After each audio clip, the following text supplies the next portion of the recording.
It's a 4-bedroomed house, and a team of enforcement officers have arrived at dawn to look inside. What they find is shocking. There are 26 beds.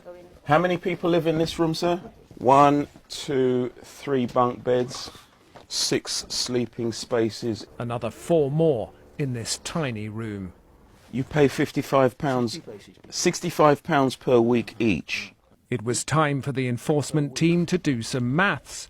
What might the landlord earn from this one property in Wembley? We think there are up to 26 people living in this property, paying somewhere between £60 and £65 a week.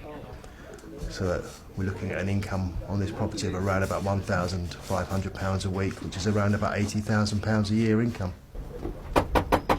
But there was even more to come. Outside, inspectors found a shack, and inside, 2 more beds, and a woman living here who wasn't happy with the conditions. She cannot stand the mice and the rats scurrying around at night. It's dreadful, isn't it, to think that somebody could be exploited to live in what isn't even a shed, it's a lean-to.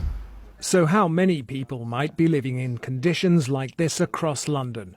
Well, Brent Council has already prosecuted 30 landlords in a year, and taking in other councils, there have been at least 300 raids in 12 months. This house in Kingsbury has now been boarded up. Inside, inspectors found 17 beds. The men living here, thought to be Romanian, have now moved on.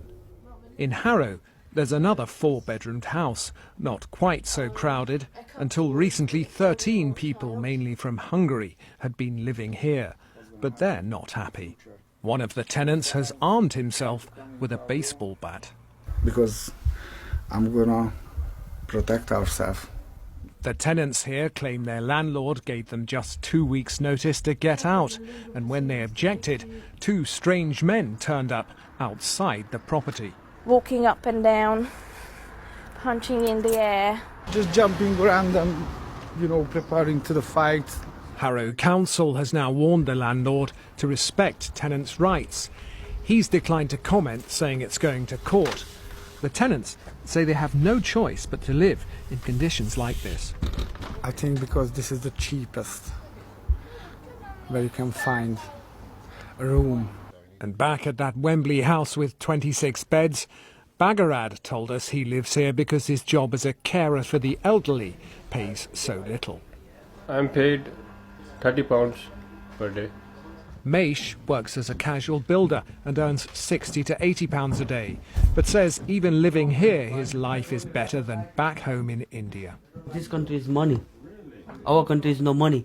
The landlord here now faces prosecution, but without alternative, very cheap accommodation, many thousands of low-paid workers may continue to live in similar conditions. Gareth Furby, BBC London News. You pay 55